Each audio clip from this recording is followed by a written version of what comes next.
अगर रहमान जैसे खिलाड़ी भारत में खेलने आएंगे तो एयरपोर्ट से बाहर कदम नहीं रख पाएंगे, हम दावे के साथ कह रहे हैं। समझना चाहिए शाहरुख खान जैसे गद्दारों को कि जिस तरीके की गद्दारी आप देश के साथ कर रहे हैं, आपको यहां तक अगर आज पहुंचाया तो इस देश के लोगों ने पहुंचाया। आपको अगर पैसा मिलता है तो यहां के देश के लोगों से मिलता है, लेकिन आप उस पैसे से देश के साथ गद्दारी करते हैं। आप कभी पाकिस्तान को चंदा देने की बात करते हैं, कभी रहमान जैसे खिलाड़ियों को खरीदने की बात करते हैं। ये देश में अब नहीं चलेगा, इन गद्दारों की देश में कोई जगह नहीं रहेगी। ये मैं कहना चाहता हूं, मैं आप लोगों से कहना चाहता हूं कि आज का कार्यक्रम इतना सफल कार्यक्रम रहा। अभी कंबल वितरण का कार्यक्रम शुरू होगा, उससे पहले आज के मुख्य अतिथि अपनी बात रखेंगे और आप लोगों को एक बात बताना चाहता हूं कि बहुत लोग व्यवस्था बिगाड़ने की भी कोशिश करेंगे। आपको व्यवस्था बना के रखनी है, हर किसी को जहां बैठे कंबल वहीं मिलेगा। जो खड़ा होगा उसे कंबल वितरण नहीं होगा, कंबल नहीं मिलेगा। उत्तर प्रदेश में जब से सरकार बनी, उत्तर प्रदेश की सरकार जिस तरीके से गुंडे माफियाओं पर शिकंजा कसने का काम किया, बहन बेटी की सुरक्षा के लिए काम किया, हमने देखा है 2013 में बहन बेटी घर से बाहर नहीं निकल पाती थी, मां अपने बेटे को नौकरी पर कहीं भेजती थी तो जब तक घर वापस ना आ जाए मां बाप फोन खड़खड़ाते रहते थे कि बेटा गया, कोई अनहोनी ना हो जाए। आज वही उत्तर प्रदेश है, आज वही उत्तर प्रदेश है। अगर रात के 12 बजे भी बहन बेटी सड़कों पर टहलने निकल जाए तो कोई आंख भर कर नहीं देख सकता। आज यही उत्तर प्रदेश है। आप देख रहे हैं, आप देख रहे हैं कि जिस तरीके से उत्तर प्रदेश में गुंडे माफियाओं का सफाया हुआ। एक समय हुआ करता था कि गुंडे माफिया जिस जमीन पे हाथ रख दे उनकी हो जाती थी। वो चाहे मुख्तार अंसारी, चाहे अफजाल, चाहे जो अतीक, कितने गुंडे हुआ करते थे। एक समय हुआ करता था कि उनके घर पर मुख्यमंत्री हाजिरी लगाने जाया करते थे। लेकिन आज कहां है वे गुंडे माफिया? या तो गुंडे माफिया जेल के अंदर है, नहीं तो अल्लाह मियां को प्यारे हो गए, आप भी जानते हैं। क्योंकि उत्तर प्रदेश में गुंडे माफियाओं की जगह नहीं है। उत्तर प्रदेश में जिस तरीके से विकास हो रहा है, जिस तरीके से उत्तर प्रदेश के मुख्यमंत्री काम कर रहे हैं,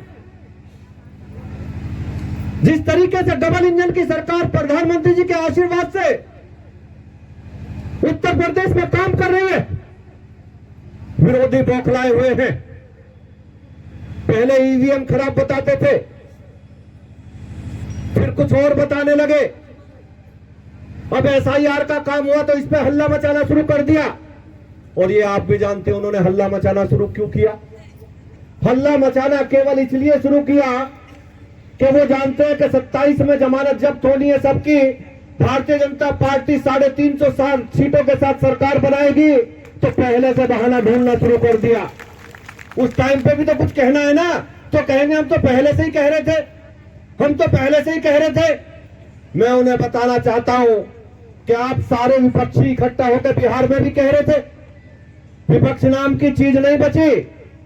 उत्तर प्रदेश में भी गारंटी के साथ कह रहा हूं, डबल डिजिट में सारी पार्टियां मिला के नहीं आएंगी। 20 से 25 के बीच में सारी पार्टियां सिमटने जा रही है और भारतीय जनता पार्टी एक तरफा सरकार बनाने जा रही है। विशेषता यही है गोस्वामी जी कि हमने केवल माताओं बहनों का प्रोग्राम रखा था। ये जितने लोग दिखाई दे रहे हैं ये तो केवल उन्हें लाने वाले हैं, उन्हें लेके आए हैं। व्यवस्था तो इन्हीं की थी और कार्यक्रम भी इन्हीं का था। और हमने 11 बजे का टाइम दिया था, 11 बजे ये ग्राउंड भर गया था, जितनी हमने व्यवस्था करी थी। 11 बजे ग्राउंड भरा, उधर अब व्यवस्था करी, उधर भर गया है। अभी मैं कह का हूं, जब इधर भी भर गया है तो पीछे एक बैंक्वेट हॉल में हॉल है, उसमें बैठाने का काम शुरू कर दो, तो उधर बैठाने का काम शुरू किया। आप देख रहे हैं देश में भारतीय जनता पार्टी की सरकार जब से देश में आई, देश के यशस्वी प्रधानमंत्री नरेंद्र भाई मोदी जी ने जिस तरीके से काम करना शुरू किया, आज विरोधी मुख बौखलाए हुए हैं। आप देख रहे हैं जिस तरीके से सरकारी आवास बना के देने का काम किया। 80 करोड़ लोगों को पिछले कई सालों से राशन फ्री देने का काम किया। घर घर शौचालय बनाने का काम किया। हर मां को फ्री सिलेंडर और कनेक्शन देने का काम किया। इतनी सुविधाएं, इतनी व्यवस्थाएं जो पहले भी हो सकती थी, देश में कभी नहीं हुई, क्योंकि कांग्रेस ने केवल लूटने का काम किया, कभी लोगों को देने का काम नहीं किया। उन्होंने केवल अगर कोई काम किया तो अपना घर भरने का काम किया, वाड्रा परिवार को बड़ा बनाने का काम किया, देश को लूटने का काम किया और देश को हमेशा नीचा दिखाने का काम किया। आज देश के यशस्वी प्रधानमंत्री जब पूरी दुनिया के किसी देश में जाते हैं तो अमेरिका जैसा देश भी क्या कर रहे हो यार, तुम सामने क्यों आ रहे हो? पलक पावड़े बिछा के खड़ा रहता है कि भारत का प्रधानमंत्री अमेरिका में चरण रख रहा है, तो सौभाग्य की बात होती है उनके लिए। जब देश के प्रधानमंत्री कहीं जाते हैं, वो नरेंद्र मोदी नहीं जाते, वो 140 करोड़ लोगों की भावनाओं को लेकर जाते हैं, उनका सम्मान लेकर जाते हैं।